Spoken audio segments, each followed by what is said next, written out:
Allergic rhinitis അല്ലെങ്കിൽ allergic തുമ്മൽ സാധാരണ നമ്മൾ പറയാറുള്ള ഒരു സംഭവം അത് എന്താണെന്ന് നോക്കാം. അതായത് ചില വ്യക്തികൾ രാവിലെ എഴുന്നേൽക്കുമ്പോൾ തന്നെ അല്ലെങ്കിൽ ഏതെങ്കിലും ചില സാധനങ്ങളോടൊരു എക്സ്പോഷർ വന്നു കഴിഞ്ഞാൽ പൊടി അല്ലെങ്കിൽ പൂമ്പൊടി അല്ലെങ്കിൽ പ്രത്യേകിച്ച് ഒരു സ്മെൽ, അടുക്കളയിൽ കടുക് വറുക്കുന്നു, അങ്ങനെ അല്ലെങ്കിൽ പുറത്ത് പുകയിടുന്നു. അപ്പോൾ ഇങ്ങനത്തെ സംഭവങ്ങളൊക്കെ വന്നു കഴിഞ്ഞാൽ ആദ്യം ചിലപ്പോൾ ഒരു ചെറിയ മൂക്ക് ചൊറിച്ചിലായിട്ട് തുടങ്ങി, അല്ലെങ്കിൽ ഒരു കണ്ണിലൊരു ഒരു ഇറിറ്റേഷൻ, ഒരു ചൊറിച്ചിൽ തുടങ്ങാം. ചിലപ്പോൾ കണ്ണിൽ നിന്ന് വെള്ളം വരാം, കണ്ണിൽ ചോപ്പ് വരാം, ചെവിയിലൊരു ചൊറിച്ചിൽ തുടങ്ങാം. ഇങ്ങനെയൊക്കെ വന്ന് ഫൈനലി അത് തുമ്മലിൽ സെറ്റിൽ ചെയ്യും. അപ്പം അതിനെയാണ് നമ്മൾ സാധാരണ അലർജിക് തുമ്മൽ എന്ന് പറയുന്നത്. റൈനൈറ്റിസ് എന്ന് പറയുമ്പോൾ ഇതെല്ലാം കൂടെ കൂടിയതാണ്. പക്ഷേ അലർജിക് തുമ്മൽ അല്ലെങ്കിൽ അലർജിക് സ്നീസിങ് എന്ന് പറയുന്നത് ഈ രീതിയിലുള്ളതാണ്. അപ്പം ഇത് വരാനായിട്ട് പലതരം കാരണങ്ങളുണ്ട്. ജനറലി അലർജിക് സ്നീസിങ് ഉള്ള ഒരാൾക്ക് അവരുടെ ഇമ്മ്യൂണോളജിക്കൽ റെസ്പോൺസ്, അവരുടെ ബ്ലഡിൽ നോക്കിക്കഴിഞ്ഞാൽ നമുക്ക് അറിയാൻ പറ്റും അവർക്കൊരു ഒരു സംഭവത്തിനോട് അല്ലെങ്കിൽ ആ ഒരു അലർജൻ എന്താണോ അവർക്ക് അലർജി കോസ് ചെയ്യണം, ആ ഒരു സാധനത്തിനോട് ഒരു പ്രത്യേകതരം റിയാക്ഷൻ ആയിരിക്കും അവരുടെ ബോഡി എടുക്കുക. ആ റിയാക്ഷൻ്റെ റിഫ്ലക്ഷനാണ് ഈ തുമ്മൽ എന്ന് പറഞ്ഞ് കാണുക. ചിലർക്ക് 1, 2, 3 തുമ്മൽ അതങ്ങ് നിൽക്കും. ചിലർ അങ്ങനെയല്ല, ഒരു 10-20 തുമ്മൽ കഴിഞ്ഞാലേ അത് നിൽക്കത്തുള്ളൂ. ചിലർ തുമ്മി ഫൈനലി അത് ചുമയായി മാറി, ബ്രോങ്കൈറ്റിസ് ആയി മാറി, പിന്നെ വീസിങ് ആയി മാറാറുണ്ട്. അപ്പം ഈ രീതിയിലാണ് അലർജിക് തുമ്മലിൻ്റെ പ്രോഗ്രഷൻ അല്ലെങ്കിൽ കൂടുക എന്ന് പറയുക. അപ്പം ഇതിൻ്റെ റീസൺസ് പലപ്പോഴും ചെറിയൊരു സംഭവം ഞാൻ ഓൾറെഡി പറഞ്ഞു, ഇതിനൊരു ജനറ്റിക് ഫാക്ടർ ഉണ്ട്. നമ്മുടെ പേരൻസിന് അല്ലെങ്കിൽ നമ്മുടെ റിലേറ്റീവ്സിന് ആർക്കെങ്കിലും ഇതുണ്ടെങ്കിൽ നമുക്കത് കിട്ടാനുള്ള സാധ്യത കൂടുതലുണ്ട്. പിന്നെ നമ്മൾ ഏതെങ്കിലും ഒരു മരുന്ന് ഉപയോഗിക്കുകയോ ആ രീതിയിൽ എന്തെങ്കിലും ഒരു കെമിക്കൽ ഏജൻറ്റ് എടുക്കുകയോ ചെയ്തിട്ടുണ്ട്, അതിൻ്റെ ആഫ്റ്റർ ഇഫക്റ്റ് ആയിട്ട് നമുക്ക് ഈ ഒരു സ്നീസിങ് ഉണ്ടാവാം, അലർജിക് സ്നീസിങ് ഉണ്ടാവാം.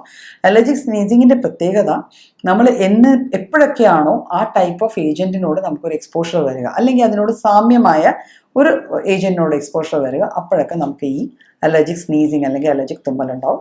ഇതിൻ്റെ കൂട്ടത്തിൽ തന്നെ ചിലപ്പോൾ നമുക്ക് വല്ലാണ്ട് മൂക്കൊലിപ്പോ, മൂക്കിൽ നിന്ന് വെള്ളം വരികയോ വല്ലാണ്ട് വെള്ളം വരികയോ ചെയ്യും. ഇതിൻ്റെ ആഫ്റ്റർ എഫക്ട്സ് ആയിട്ട് ഈ ഇൻഫ്ലമേഷൻ്റെ ഈ ഒരു നീർവീഴ്ചയുടെ ഭാഗമായിട്ട് നമ്മുടെ എഡിനോയിഡ്സ് ഒക്കെ കയറി വീർത്ത് മൂക്കടപ്പുണ്ടാവാം, ശ്വാസം കിട്ടാതെ വരാം, മൂക്കിൽ കൂടി ശ്വാസം എടുക്കാൻ ബുദ്ധിമുട്ട് നേരിടാം. സൈനസിസ്, നമ്മുടെ എയർ സൈനസസ് ഉള്ളതിൽ ഈ ഇൻഫ്ലമേഷൻ ചെന്നിട്ട് അവിടെയും കഫം കെട്ടി തലവേദനയോ ഈ ചെവി വേദനയോ ഇങ്ങനത്തെ ഈ രീതിയിൽ നമ്മുടെ ഈ ഹെഡ് ആൻഡ് നെക്ക് ഭാഗത്തൊക്കെ ടോട്ടലി ഒരു കൺജഷനും പെയിനും ബുദ്ധിമുട്ടുകളും ഒക്കെ വന്നു ചേരാം. ഇതൊക്കെ അലർജിക് സ്നീസിങ്ങിൻ്റെ ഭാഗങ്ങളാണ്. അപ്പം എങ്ങനെയാണ് നമുക്ക് അലർജിക് സ്നീസിങ് കോമ്പാറ്റ് ചെയ്യാൻ പറ്റുക? അലർജിക് സ്നീസിങ് ഒരു ബ്ലഡ് റിലേറ്റഡ് ഇഷ്യൂ ആയതുകൊണ്ട് നാച്ചുറലി നമുക്ക് ഇതിന് മെഡിക്കേഷൻസിന് ഒരു പ്രൈം ഇമ്പോർട്ടൻസ് ഉണ്ട്.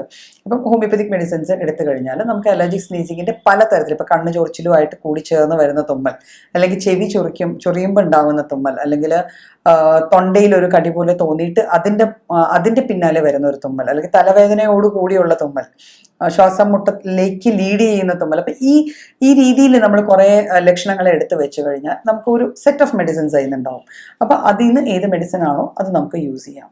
പക്ഷെ മെഡിസിൻസിൻ്റെ കൂടെ തന്നെ നമ്മൾ കുറച്ച് ജനറൽ പാർട്ടും കൂടെ ഇതിൻ്റെ ഇക്കാര്യത്തിൽ ശ്രദ്ധിക്കേണ്ടതുണ്ട്. അതായത് ഏത് ഏജൻ്റ് ആണോ നമുക്ക് അലർജി കോസ് ചെയ്യണം ആ ഏജൻറ്റ് പരമാവധി അവോയ്ഡ് ചെയ്യാൻ നോക്കുക.